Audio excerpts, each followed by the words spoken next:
Ամենայն հայոց կաթողիկոսը պահանջում էր աշխարհիկ իշխանության առաջնորդի վարչապետի հրաժարականը։ Այո, հիշում եմ։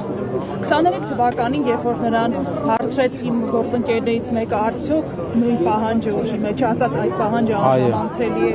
24 թվականին, երբ որ Սրբազան շարժումը տեղի ունեցավ եւ բարձրաստիճան հոգեվորականը Բագրատ arczepiskopos Գալստանյանը ընդառաջում էր։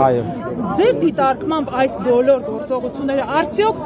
հոգեվոր իշխանության միջամտություն չէին աշխարհիկ իշխանության։ Պատասխան։ Եկեղեցում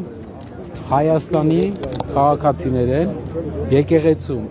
վարչապետը ընտրովի է ամեն 4 տարին 1, 5 տարի 1։ Իսկ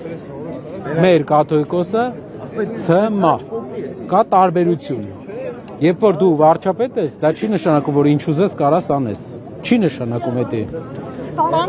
Ուզում եմ մտնել էլի, եթե հնարավոր է։ Ճամփակը բացեք դռները մտեք մասնակցեք մի րոպե կարող եք ուտել անաշուք աշխատատել տուժով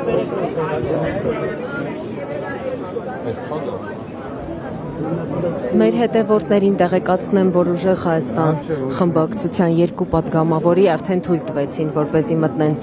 նիստերի դահլիճ, այս պահին մյուս